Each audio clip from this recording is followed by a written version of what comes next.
Hello everyone, my name is Philip Edu. I'm one of the methodology experts at the Chicago School of Professional Psychology. For this presentation, I'm going to talk about what to do with your data when you're doing a qualitative research. So there are four things that I'm going to discuss: how to prepare your data, code your data, sort your data, and write your data. So in terms of data preparation, you are expected to clean your data and also review it to make sure that it's ready for you to do the analysis. Then after preparation, you have to code. Coding means that you are identifying significant information in your data and assigning labels to them, right? So you identify significant information that will help you to address your research question and assign labels to those significant information. So after coding, then you have to sort. The reason why you have to sort is that you may have end up having about 20 codes, 30 codes, and then you have to group them based on their similarities, and then um, based on the number of clusters that you're going to have, you label those clusters and themes, right? And those themes will help you to address your research question. And then you move to the stage where you have to present your findings. You are communicating the information to your audience. You are not just throwing all the information for your audience to make sense of the information. So you always have to think about the audience, present the information in such a way that you are addressing your research question and you are helping the audience to um, make sense of the information that you are presenting. So in terms of preparation, there are three issues that you have to think about. The first one is transcribing your audio files. The second one is reviewing data. And the third one is choosing an appropriate qualitative data analysis tool. In terms of transcribing your audio, there are many options that you can choose from. The first one is to give it to a professional person who um, is skilled in transcribing data to help you to do that. And one option is to go to appwork.com, and then you can find somebody to who qualify to transcribe your um, audio files for you. The second option is to do it yourself. So there are softwares around like Express, Type, Transcription, Audacity, or Transcribe. All these software will help you to manually transcribe your data. So this means that you upload the audio files into the software, and then you'll be able to slow the conversation so that you can type the information. You can easily pause and then type. So it's gonna, help you compared to doing it like manually, where you don't have the software. It's gonna take a long time, but this software is just going to help you to um, transcribe your data with less time, right? Um, and then the third option is to use a qualitative analysis software. Some of them have an option to transcribe your data, right? So you upload the audio into the software, and then they have a tool similar to the one that I've already discussed, the software-aided manual coding transcript, right? Transcription. And so you upload the information, and then you'll be able to listen to it and type and stop at any time, slow the conversation down so that you'll be able to type and go back again. So you could use the software to do that. I'm talking about data analysis software. So we have Atlas TI, in vivo, and also MaxQDA. In terms of in vivo, they are also bringing a new software in addition to in vivo that you could transcribe your audio automatically into becoming maybe the next or month or two. So what will happen is that when you have your audio, you upload it into their system, maybe online, and then within a few minutes you will get your transcript. But it's not going to be 100% perfect. So this means that you have to review after you have gotten your transcript to make sure that everything is right. And another one that you can use it GoToMeeting system, where you can use it for your interview. It's similar to the one in vivo will be implementing. So what happened is that when you record the conversation in GoToMeeting, after the interview, the system can automatically transcribe your conversation. But the problem is that it's not going to be perfect. You have to go through it based on corrections, and then and also it will not give you verbatim transcription, right? It will not transcribe it in a verbatim way. So this means that any kind of conversational filters, like and using in a conversation will be taken out of the transcription that you're going to get. And so that's the limitation. But based on the research being done, most of them recommend you have a verbatim transcription.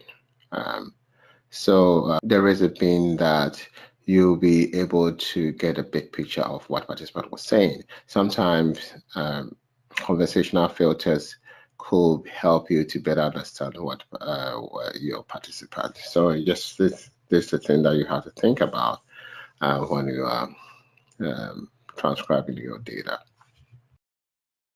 Okay, so the next one that you have to think about is reviewing data, right? So after you have transcribed your data, and the next step is to read through your data, make sure that everything is right, and also it's a way of also learning about getting a big picture about what participant told you.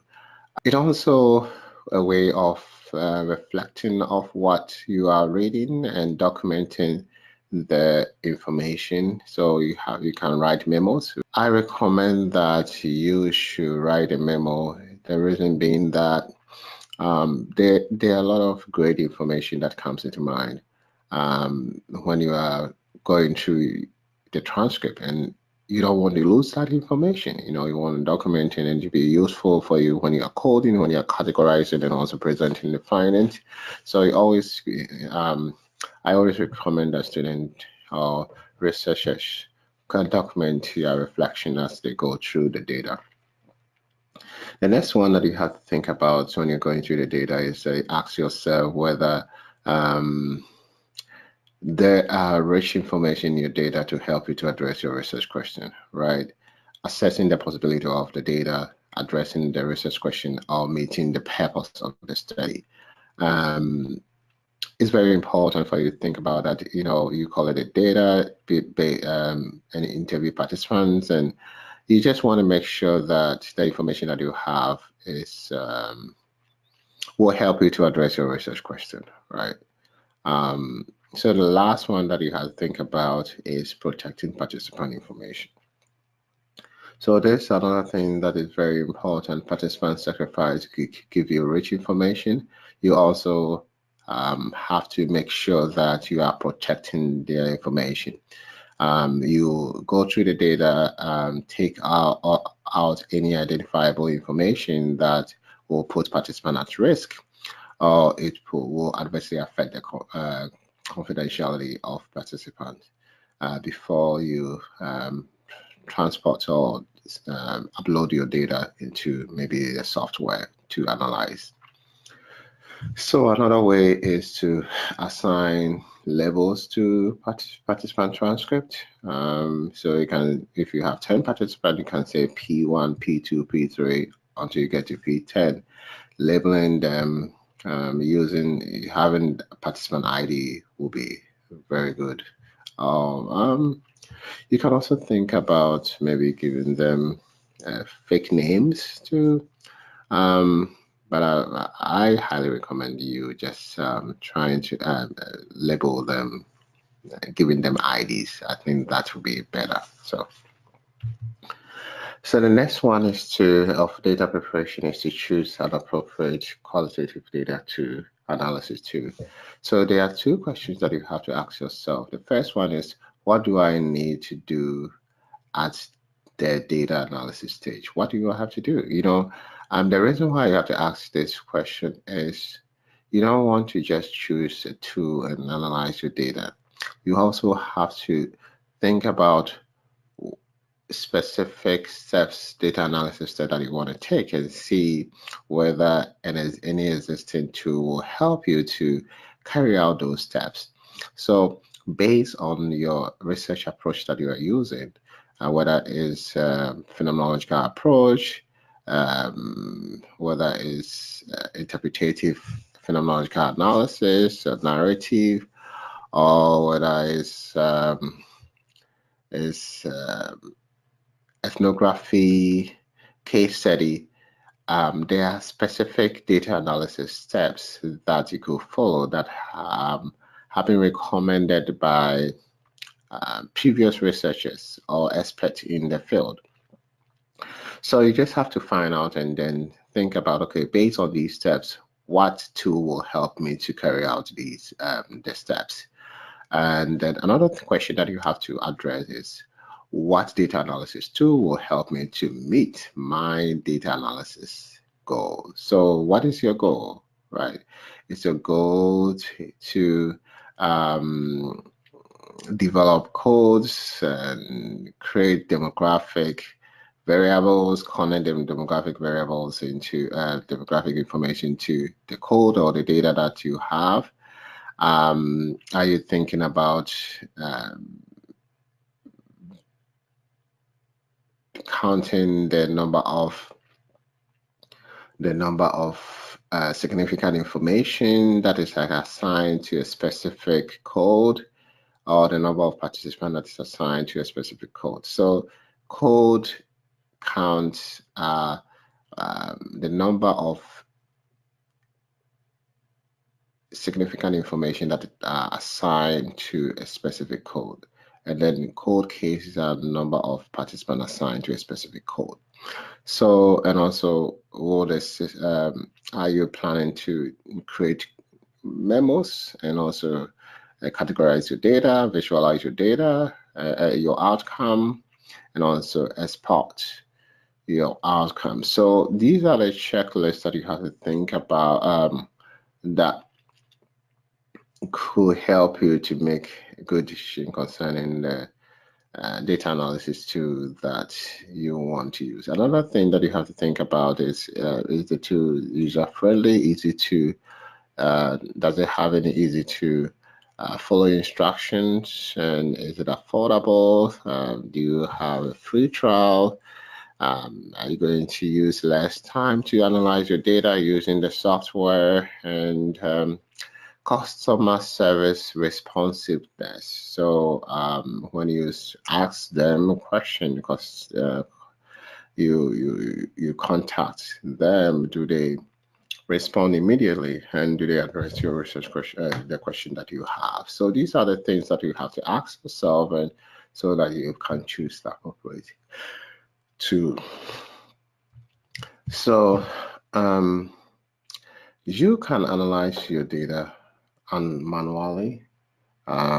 So we have manual data. You can analyze your data manually. So using Word document to do that. So I have a presentation on this. If you're interested, you can go to SlideShare and just type maybe Philip Edu, and you'll be able to access my presentation on this one.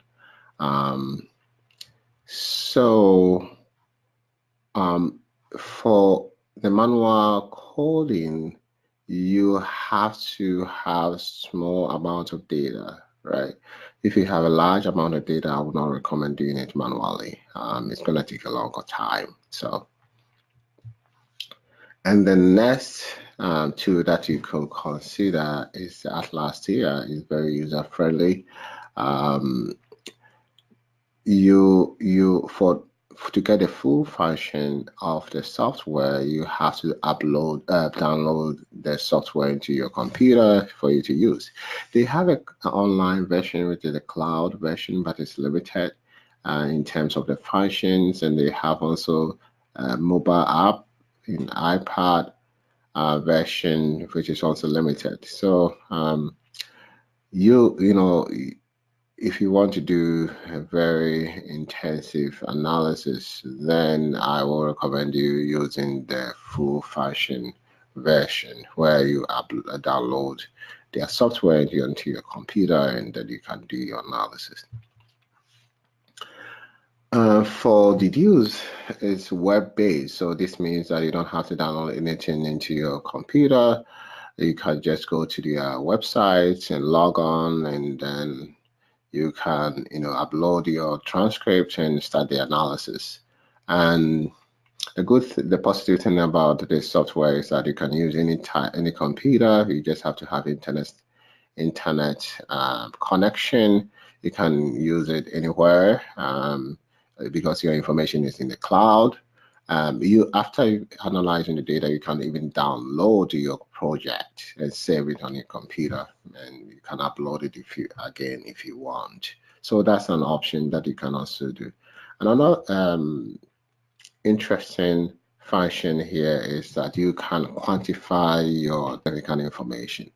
So if when you identify significant information in data and you want to quantify it by rating it in terms of importance, very important, less important, or difficulty, or any kind of ratings, you can do that in using this software. Similar to this one, you can also rate your significant information, which is the mass QDA. It doesn't have online version, but it has an app which is limited in function. So this means that if you want to get a full function of using this software, you have to download it onto your computer. And another great option about this one is that you can even do inferential statistics. Let's say you are doing a mixed method, and then you collected a survey and also interview participants. You can upload all the information to your system, and then you can do inferential statistics, like finding out whether there's a relationship between variables or differences between groups. You can do that. They have an option, I think one of the versions of their software can do that, do the quantitative analysis for you. And besides that, you can also code your data and rate the significant information if you want. So it has many functions and it's user friendly. So there's another option for you. There's the option that I mostly use, and I have a lot of videos on it. It's the in vivo. It's desktop version. So this means that you have to use the software. You have to download the software into your computer and use it to analyze your data. So as I said, this one is also user friendly. You could import SPSS file into the computer, into the software, but it can only do the descriptive statistics. It cannot do the inferential statistics. So So that's it for the software. Oh, I have one that is also free. Um, it can do all the basic analysis, but you have to have a Windows operation system. Is it operating system or Windows operating system for you to use this software?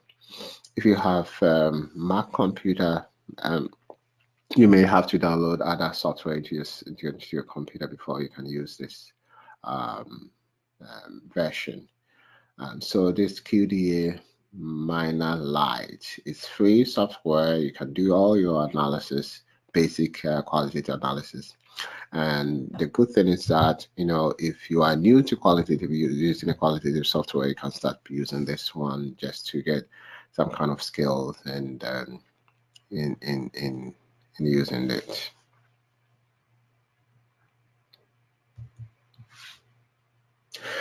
From preparation, you think about the coding process. So the coding, as I said, is identifying significant information in your data, and then what you do is assign labels to them. So the process steps are, first you have to label your research question. The essence of labeling your research question is that you want to code significant information and put the code under each of the research question that you have, so that at the end of the day, you'll be able to directly address the research question that you have. So that's the reason why you have to label your research question. The next one is to bracket your background and biases. Because you are an instrument and all the information that you collected from data, you are going to interpret that information. You have to set aside your background and biases and any kind of past knowledge that might adversely affect or overly affect the interpretation of your data. You have to put them aside so that you'll be able to get a clear picture, or you're going to see everything that you have to see in the data and trying to interpret every information that is very important for you to address your research question. So in this process, what you have to do is reflect on your background, your biases, and then you tell yourself that, okay, I'm going to put all these things aside and look at the data in a holistic manner with fresh perspective, and then you go through the data and identify significant information, and then you code your data, right? And the next step is to look through your data, identify significant relevant aspects. It's also called significant information. As you are doing that, you can also think about coding, not coding, by writing a memo. You have to think about writing memos, your reflection about the significant information you are looking at, you have identified. You can also write memos related to the code that you are. Write memos in terms of the code that you have identified, you have developed. So, and then you organize your code under the research question that you have. So this presentation will help you to get a background information. If you are new to coding and categorizing data, this is the good presentation for you. You can use it. Listen to it. That will help you. In terms of assigning label to your significant information that you have identified, there are many methods of creating codes. When you look at Saad Dadna's book, The Coding Manual for Qualitative Researchers, he discussed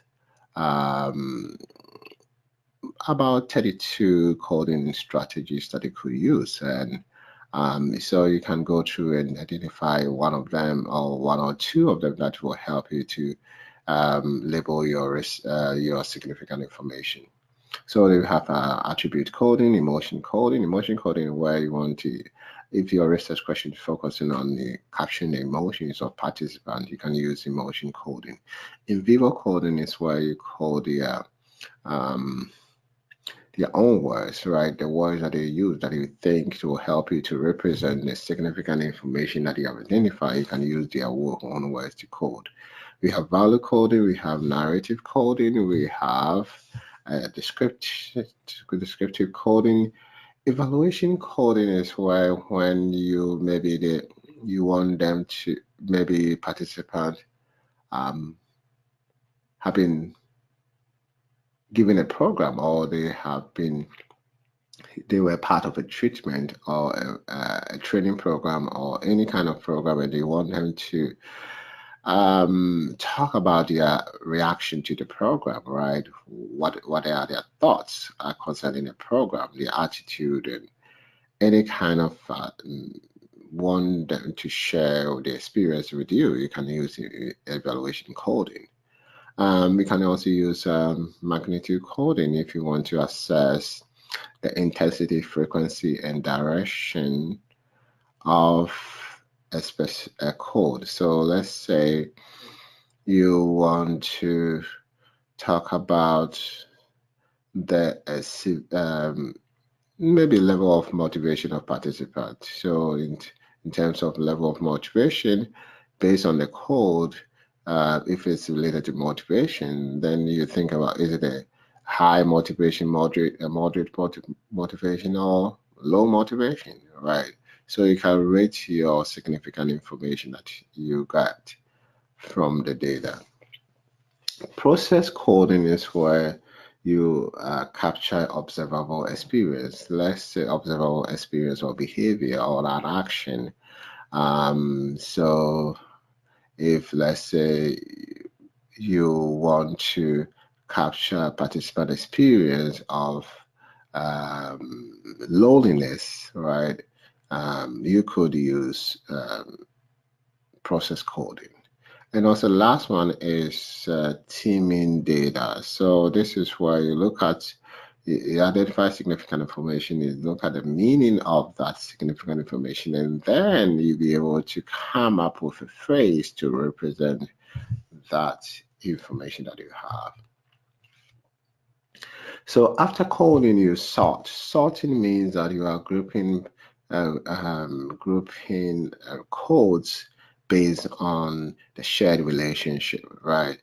So they have something in common that will help you to address your research questions, so put them together. So it's all about, having your codes and also grouping them, putting them into various clusters. So you can have maybe 6 clusters and drop them into various clusters, and then at the end of the day, you label the clusters, and that label will be the themes.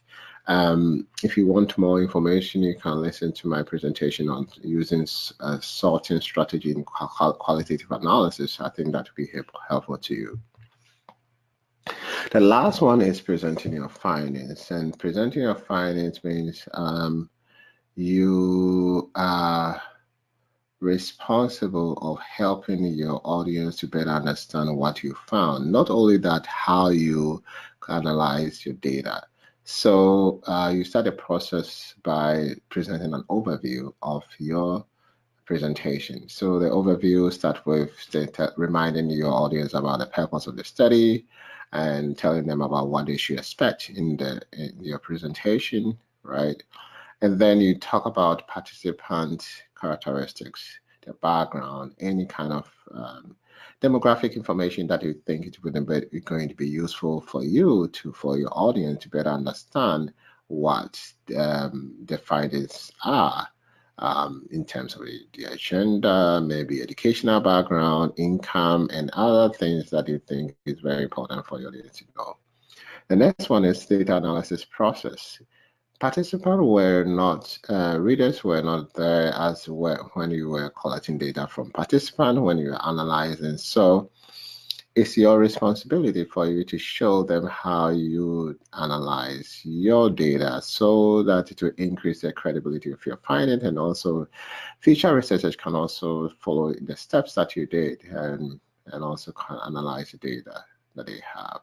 So you are expected to give step-by-step process of how you analyze your data. After that, you present the main findings, and you can organize the finding based on the research question that you have, because you have to address the research question. So this is what happened when you are presenting your themes. You are not just explaining them, giving the meaning of the themes, but what you are doing is that you are also addressing your research question using the theme. So as you are giving the meaning, you are at the same time addressing the research question that you have. So these are the things that you have to think about when you are presenting the findings. And after that, you summarize, giving a summary of what you have presented. And I have a presentation on how to analyze, tell your story, especially those who are using in vivo. You can listen to this presentation that will help you to present your findings. So this is what I have for you. As I said,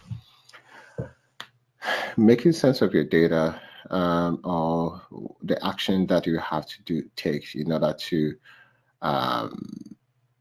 help your audience to make sense of what you found. You start by preparing your data, and you code the data, you sort, and also present the information to your audience.